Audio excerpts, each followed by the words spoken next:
नमस्कार, स्वागत है आप सभी का। आप देख रहे हैं केएस न्यूज इंडिया। आइए नजर डालते हैं आज की खबरों पर। शुक्रवार को मुजफ्फरनगर पुलिस ने नशे के सौदागरों पर कड़ा प्रहार करते हुए नशे के सौदागर अखलाक बेग उर्फ भीम की लगभग 80 लाख रुपए मूल्य की संपत्ति को किया सीज।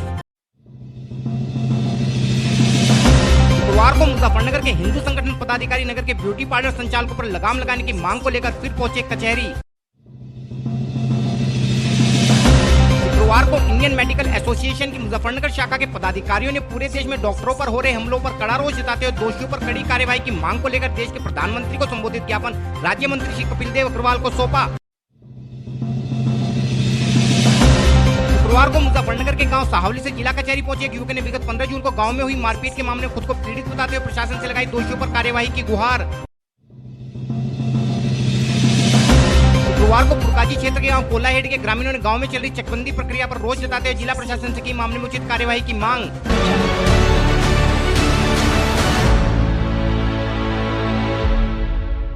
शुक्रवार को मुजफ्फरनगर की सिविल लाइन थाना पुलिस ने नशीले पदार्थों के तस्कर शादाब उर्फ भीम की विभिन्न अनैतिक कार्यों की कमाई से इकट्ठा की गई लगभग 80 लाख रुपए मूल्य की संपत्ति को सीज करते हुए जनपद में नशे का काला कारोबार करने वाले लोगों पर कड़ी चोट की है। हम अपने दर्शकों को बताना चाहते हैं कि नगर के हंडिया मोहल्ले का निवासी शादाब उर्फ भीम बड़े स्तर पर नशीली दवाओं एवं अन्य नशीले पदार्थों की तस्करी में लिप्त है तथा इसके चलते भीम के ऊपर मादक पदार्थों की तस्करी एवं गुंडा एक्ट जैसी संगीन धाराओं में 1 दर्जन के लगभग मुकदमे भी दर्ज हैं। शुक्रवार को मुजफ्फरनगर की सिविल लाइन थाना पुलिस ने सीओ सिटी श्री कुलदीप सिंह के नेतृत्व में कार्यवाही करते हुए भीम की मां, भाई, बहन व पत्नी के नाम से खरीदी गई दुकान व मकान की संपत्ति जिसकी कीमत लगभग 80 लाख रुपए बैठती है को जिलाधिकारी के आदेश पर सीज कर दिया है। इस कार्य में हस्तक्षेप नहीं करेगा और किसी प्रकार की अपराधी की कोई मदद नहीं करेगा। ठीक है, सभी लोग ध्यान से सुन लें। शादाब उर्फ भीम पुत्र अखलाक बेग, जिसने अवैध संपत्ति अपराध करके अर्जित की है। इस संपत्ति में नूर मार्केट की दुकान भीम की मां साजिदा बेग व भाई असलम बेग के नाम है तथा नूर मार्केट के ऊपर बना मकान भीम की पत्नी सोनी बेग के नाम है। इसके अलावा मलिक मार्केट की एक दुकान उसकी अविवाहित बहन मिसबा बेग के नाम से है। इस संबंध में और अधिक जानकारी देते हुए सीओ सिटी श्री कुलदीप सिंह ने बताया। जैसा कि आप लोगों को विदित है कि एसएसपी सर का एक अभियान इस जिले में लगातार चल रहा है, जिसमें जो नशीले पदार्थ हैं उसको लेकर लगातार उस पर हम लोग चोट कर रहे हैं और उसको जो उनका नेक्सस है उसको तोड़ने का हम लोग काम कर रहे हैं। उसी क्रम में ये जो शादाब उर्फ भीम है, इसका एक गैंग है, नशीले दवाओं को बेचता है, नशीले पदार्थों को बेचते हैं लोग। उसी में जो उसने अवैध व्यापार करके, अवैध धंधा करके जो भी संपत्ति इसने अर्जित की है उसको आज माननीय जिलाधिकारी महोदया के आदेशानुसार उस संपत्ति को आज सीज किया गया है, जिसमें तकरीबन 80 लाख रुपए की प्रॉपर्टी है, जिसमें 3 दुकानें हैं जो शादाब उर्फ भीम ने अपनी पत्नी, अपनी बहन और अपने भाई के नाम से खरीदी हैं। वो दुकानें सीज की गई हैं। एक मकान है जिसमें शादाब उर्फ भीम का परिवार रहता है, उसको सीज किया गया है। जो संपत्ति है उसको आज हम लोगों ने जो विधि अनुसार उसको आज सीजिंग का काम किया है उसका, और लगातार इस पे काम जारी रहेगा। कितनी कीमत होगी सर इस संपत्ति? लगभग 80 लाख रुपए की कीमत है। बाकी जो उसमें जब ये आगे की जो प्रक्रिया जब आगे बढ़ेगी उसमें घट बढ़ सकती है, लेकिन जो अनुमानित कीमत है वो 80 लाख है। इससे लगभग इससे कम नहीं होगी।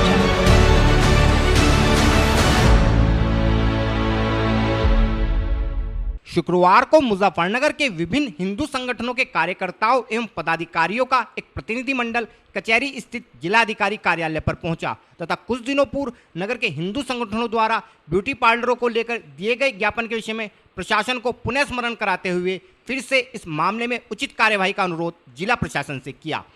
प्रतिनिधिमंडल का कहना था कि ब्यूटी पार्लर वाले मामले में कुछ दिनों पूर्व ही नगर के ब्यूटी पार्लर संचालकों ने एक ज्ञापन देते हुए अपना पक्ष रखा था। इस मामले में ध्यान देने वाली प्रमुख बात यह है कि ज्ञापन देने वाले संचालकों में अधिकांश पुरुष संचालक थे, अतः इस मामले में पुरुष कर्मियों के इन ब्यूटी पार्लरों में कार्य करने की बात सिद्ध हो जाती है तथा हिंदू संगठनों की भी प्रमुख मांग यही थी कि इन ब्यूटी पार्लरों में केवल महिला कर्मचारियों को ही कार्य करने की अनुमति हो। अतः सभी संगठन प्रशासन से पुनः मांग करते हैं कि इस मामले में संज्ञान लेते हुए इन ब्यूटी पार्लर संचालकों पर लगाम लगाई जाए। इस संबंध में कुछ संगठन के पदाधिकारियों ने अपने विचार कुछ इस प्रकार व्यक्त किए। अभी गत सप्ताह शहर के जनपद के सभी प्रमुख हिंदू संगठनों ने एक ज्ञापन माननीय जिलाधिकारी महोदय को दिया था, जिसके माध्यम से एक मांग की गई थी कि इस जनपद के अंदर जो सैकड़ों महिला ब्यूटी पार्लर हैं, उनके अंदर जो लड़के काम कर रहे हैं, विशेष रूप से एक विशेष समुदाय के, उनकी आड़ में इस जनपद के अंदर सिर्फ ब्यूटी पार्लर के साथ साथ अन्य कई समाज विरोधी कार्य भी चल रहे हैं। उस विषय को विस्तृत रूप से संज्ञान में डालते हुए एक ज्ञापन पिछले सप्ताह हमने जिलाधिकारी महोदया को दिया था। उसके पश्चात उसके 2 दिन बाद उन्हीं ब्यूटी पार्लर्स के लोगों ने यहाँ पर अपना एक ज्ञापन माननीय जिलाधिकारी को दिया और उस ज्ञापन को देने वाले जो लोग थे, आप सब पत्रकार बंधु ने वो कवर किया था।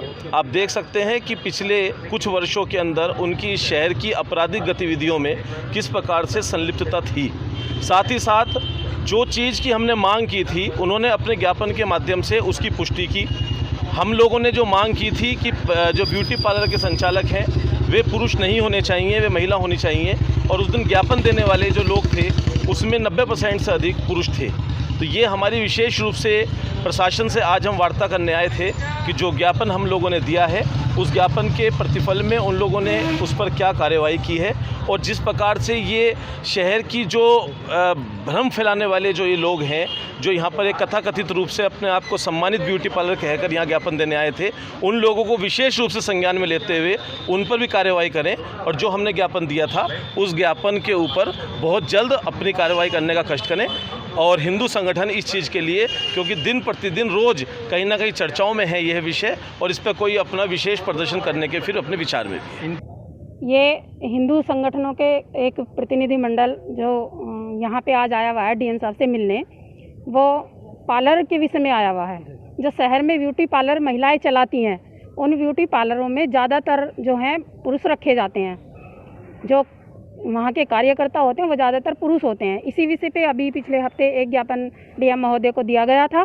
उस ज्ञापन के बाद में जो पार्लरों पर जितने भी लड़के इस तरीके का कार्य कर रहे हैं वहाँ पे लेडीज़ पार्लर में, उन सब ने भी यहाँ आके जैसे हंगामा किया डीएम महोदय के सामने, तो वो एक सही तरीका नहीं था। क्योंकि महिलाओं जहाँ पे महिलाओं का आना जाना है, जिसके संचालन महिला है, जहाँ पे महिलाएं ही वहाँ जाती हैं पार्लर में, तो वहाँ जेंट्स का अलाउ होना बिल्कुल अनिवार्य नहीं होना चाहिए। बहुत सारे पार्लर ऐसे चल रहे हैं, जैसे अभी पिछले टाइम कमल टाकीज़ में भी एक पार्लर में इस तरीके से हुआ, तो इस तरीके से वो गलत है। ठीक है, तो उसमें किस तरह की मांग करते हैं? हमारी मांग ये है कि ऐसे सभी पार्लरों में प्रशासन संज्ञान ले, और इस तरीके के जितने भी पार्लर हैं, जहाँ एक पार्लर इधर पुरुष का है, एक पार्लर इधर महिलाओं का है, और उसी का गेट अगर देखें अंदर जाके तो मिक्स हो रहा है, तो वहाँ कहीं ना कहीं किसी तरीके के कोई अवैध काम चल रहे हैं। इस तरीके से गलत तरीका है जो। तो हमारी प्रशासन से पहले भी ज्ञापन दे चुके हैं, और हमारी प्रशासन से मांग है इस चीज़ में कि सभी पार्लरों पे एक अपना प्रशासनिक गठित करें और सभी पार्लरों पे ध्यान दें, और बिल्कुल जहाँ महिलाओं का काम है वहाँ महिलाएं रहें, वहाँ पुरुषों का कोई काम ना हो।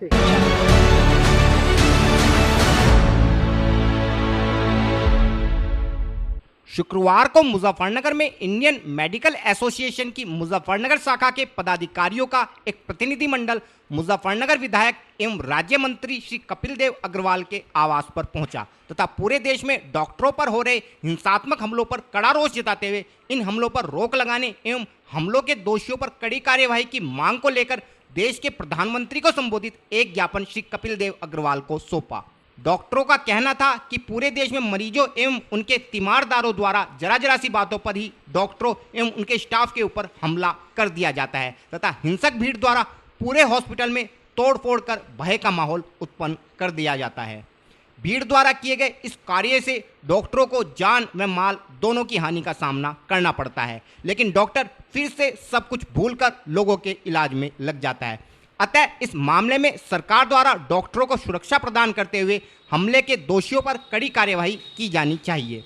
इस संबंध में और अधिक जानकारी देते हुए इंडियन मेडिकल एसोसिएशन की मुजफ्फरनगर शाखा के अध्यक्ष श्री ML गर्ग ने बताया। जी को ज्ञापन देने का एक ही हमारा एम है कि हम लोगों के अगेंस्ट जिस प्रकार से हिंसात्मक कार्रवाइयाँ हो रही हैं उनके ऊपर रोक लगे और उनके खिलाफ मैक्सिमम जो भी कार्रवाई हो सकती है IPC के अंतर्गत वो कार्रवाई हो, और ये हमारा अनुरोध है प्रधानमंत्री जी से। डॉक्टर साहब, फिलहाल में कोई किसी तरह की घटना आपकी डॉक्टरों की टीम के साथ मुझे फोन करी? डॉक्टरों की टीम के साथ में ये जो हमारा प्रोग्राम है ये नेशनल लेवल पर प्रोग्राम है जी अभी नेशनल लेवल पर आसाम के अंदर भी घटनाएं हुई थी जी जिसमें कि महिलाओं के ऊपर भी अत्याचार हुआ था जी और जो हमारे डॉक्टर्स हैं उनके ऊपर भी अत्याचार हुआ जी। तो ये ज्ञापन जो दे रहे हैं आप नेशनल लेवल पे दे रहे हैं? ये ज्ञापन नेशनल लेवल पर दे रहे हैं माननीय प्रधानमंत्री नरेंद्र मोदी जी के। अच्छा अच्छा अच्छा, क्या चाहते हैं सर, किस तरह की कार्रवाई हम लोग चाहते ये हैं? चाहते हैं कि जिस तरीके से हम लोगों के ऊपर हिंसात्मक कार्रवाइयाँ जी। हो रही हैं उनके जो भी हिंसात्मक कार्रवाई करने वाले लोग बाग हैं उनके अगेंस्ट कार्रवाई हो और जो हमारे जितने भी इस कोरोना पीरियड में कोरोना योद्धाओं में अपनी शहादत दी है जिन लोगों ने उनको सपोर्ट मिले। और तीसरी चीज़ ये है कि जो दवाइयाँ जो अभी नई बीमारी म्यूकोरमाइकोसिस ब्लैक फंगस चली है उसकी जो शॉर्टेज हो रही है उन दवाइयों की पूर्ति। अच्छा डॉक्टर साहब, कहीं ना कहीं डॉक्टरों की भी कमी निकलती है इस तरह की जो हिंसात्मक होती है मरीजों को लेकर, मरीज तभी हाइपर होता है, तो उस चीज़ पे क्या कहना चाहते हैं? उसमें ये कहना चाहते हैं कि जब मरीज हमारे यहाँ पर दिखाने के लिए आता है जी मरीज जनरली कभी भी डॉक्टर के साथ में कोई भी किसी प्रकार का भी गलत व्यवहार नहीं करता है। जनरली जो गैप ऑफ कम्युनिकेशन होता है मरीज के जो रिश्तेदार होते हैं या उसके सगे संबंधी होते हैं वो लोग जो हैं किसी न किसी तरीके से किसी बात का छोटी बात को बड़ी बना करके उसको पेश करते हैं और वो विरोध करते हैं। इस गैप को दूर करने के लिए आप लोग क्या कर रहे हैं? जैसे आप IMA के अध्यक्ष भी हैं। हाँ, इस गैप को दूर करने के लिए हम लोग हमेशा कोशिश यही करते हैं कि जो भी उनके सगे संबंधी होते हैं उनको सही तरीके से बीमारी की जानकारी दें और बीमारी की जानकारी दे करके उनका सही प्रकार से हम लोग इलाज करें। यही हम लोग हमेशा करते रहते हैं। लेकिन फिर भी कभी कभी कुछ लोग बाग इस तरीके के होते हैं जो कि समझ नहीं पाते हैं।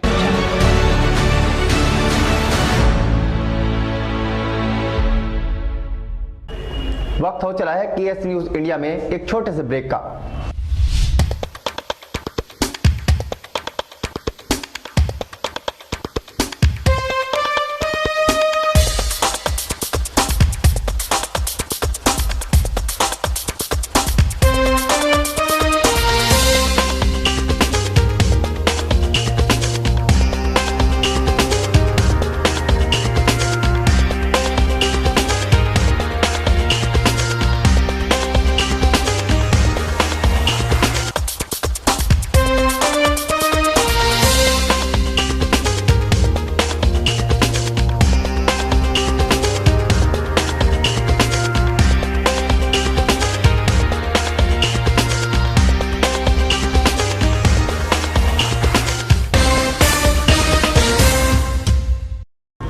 ब्रेक के बाद आप सभी का स्वागत है। शुक्रवार को मुजफ्फरनगर में नई मंडी थाना क्षेत्र के गांव सहावली से एक युवक अपने परिजनों के साथ कचहरी स्थित जिलाधिकारी कार्यालय पर पहुंचा तथा विगत 15 जून को गांव में हुए मारपीट के मामले में खुद को बेकसूर व पीड़ित बताते हुए इस मामले के असली दोषियों पर कार्यवाही की मांग करते हुए एक प्रार्थना पत्र जिला प्रशासन को सौंपा। युवक का कहना था कि गांव में मकान के निर्माण कार्य को लेकर उनका लगभग 1 माह से अपने पड़ोसियों के साथ विवाद चल रहा है। इस मामले में गांव के प्रधान द्वारा दोनों पक्षों को बैठाकर गत 1 जून को समझौता करा दिया गया था, लेकिन विगत 15 जून को उनके पड़ोसियों ने उनके साथ फिर से मारपीट करते हुए उन्हें गंभीर चोटें पहुंचाई तथा मारपीट के बाद उनके खिलाफ झूठा मुकदमा भी नई मंडी थाने में दर्ज करा दिया, जिस कारण पुलिस लगातार उन पर दबाव बनाते हुए उन्हें परेशान कर रही है। इस संबंध में और अधिक जानकारी देते हुए पीड़ित युवक ने बताया। मेरा नाम अंकित है सर। कहाँ के रहने वाले? ग्राम सावली के रहने वाले हैं। क्या मामला हुआ जब जिलाधिकारी? मामला ये हुआ सर दिनांक 27/7/5 में प्रधान जी ने एक गली को लेकर विवाद चल रहा था 1.5 महीने से। प्रधान जी ने दिनांक 27/7/5 को फैसला करा दिया और पहली तारीख में वहाँ पे खुद बैठकर गेट लगवा दिया, जिसके कारण झगड़ा और संगीन बन गया। और झगड़ा फिर 15 तारीख में 12:30 बजे के करीब मेरे साथ गौतम, रवि, परवीन, इन्होंने सबने मतलब परिवार वालों ने उन्होंने झगड़ा किया, जिससे मेरे सर में 4 टांके हैं और मेरे पैर में चोट है, हाथ में चोट है सर। तो फिर हमने उसकी FIR दी मेडिकल के करा के। फिर 16 तारीख में वही लोग जो अपराधी है वे थाने के सामने खड़े होकर फ़ोटो खिंचा रहे हैं उनकी कोई गिरफ्तारी नहीं हो पाई सर। अच्छा, आप उनके साथ मारपीट हुई थी, उनका भी कहना है कि हमारे एक वीडियो वायरल हुआ था मारपीट का। सर उस वीडियो में आप देख सकते हो खुद किसके हाथ में धारदार हथियार है और किसके हाथ में क्या है जी। और अब आप लोग क्या चाहते हो? हम ये चाहते हैं सर उन लोगों की जल्द से जल्द गिरफ्तारी हो और हमारे घर पे हमारा काम चला जाए, हमारा काम में कोई रुकावट ना आ जाए। और पुलिस वाले हमारे घर की तलाशी ले रहे हैं घर में बढ़कर, ये क्या मतलब हुआ? मतलब मारपीट भी हमारे साथ और पुलिस वाले हमारे घर की तलाशी ले रहे हैं। दोनों पक्षों का? दोनों पक्षों के सर, दोनों पक्षों में चोट है, पर फावले तसले हमारे मजदूरी का सारा सामान उठा के ले गए हैं। बताओ हम काम कैसे करेंगे, गरीब आदमी हैं हम।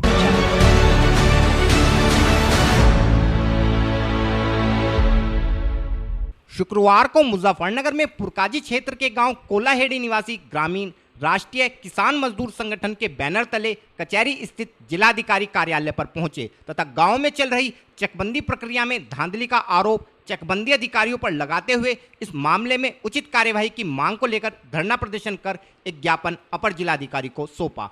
ग्रामीणों का आरोप था कि गांव में चल रही चकबंदी प्रक्रिया में संबंधित अधिकारियों ने धांधलेबाजी करते हुए लोगों की जमीन को अलग थलग कर दिया है। इस मामले में जिन लोगों ने इन अधिकारियों को नजराना पेश किया उनको तो बढ़िया जमीन दे दी गई तथा जो लोग नजराना पेश नहीं कर सके उन्हें खादर क्षेत्र में जमीन आवंटित कर दी गई। वह अधिकारियों ने खादर व उपजाऊ दोनों जगह की भूमि की कीमत भी समान तय कर दी है, जो कि ग्रामवासियों के साथ सरासर अन्याय है।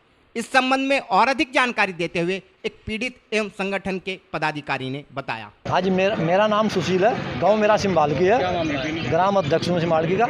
आज मामला यह है, हम 3 भाई हैं, 75 बीघे ज़मीन है। हमने आपस में समझौता किया था भाई 25-25 बीघे तीनों एक जगह ले लो, पहले समझौता करके जमीन हमारी 3 जगह। तो पहले तो हम तीनों भाइयों ने 25-25 बीघे 3 जगह ले रखी। अब हम 3 जगह करना चाह रहे हैं चकबंदी में। अब तीनों जगह रहो भाई। जब हम समझौता कर रहे हैं आपस में, एक भाई यहाँ एक भाई वहाँ, तो उस हिसाब से दो जिस हिसाब से हमारा समझौता जब बोल रहे हैं हम 3 ही जगह देनी चाह रहे हैं। क्यों देनी चाह रहे हैं, ऐसा करना चाह रहे हैं हम? ये हमारी समस्या। हम लोग कह रहे हैं 25 बीघे की 25 बीघे की तीनों जगह कर दो, अलग अलग चक कर दिया तीनों। हाँ, जबकि हमने भाइयों ने आपस में समझौता किया या पहला ही 25 एक बोरा 25 एक बोरा 25 एक बोरा, उन्होंने 3 जगह कर दिया चकबंदी में, तीनों भाइयों को 3 जगह कर दिए।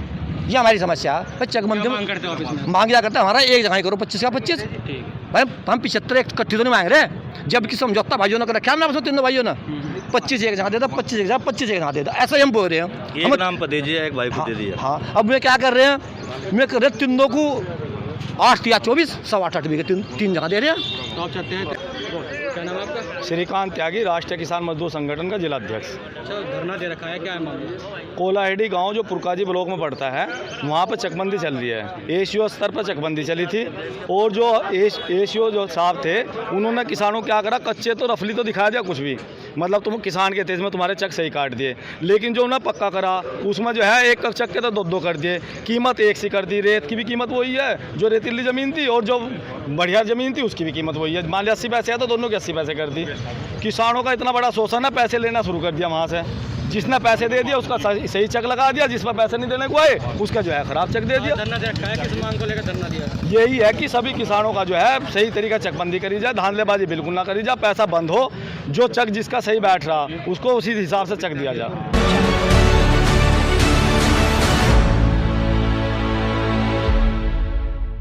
आज के बुलेटिन में इतना ही। कल फिर होंगे हाजिर कुछ नई और ताज़ा खबरों के साथ। देखते रहिए केएस न्यूज़ इंडिया।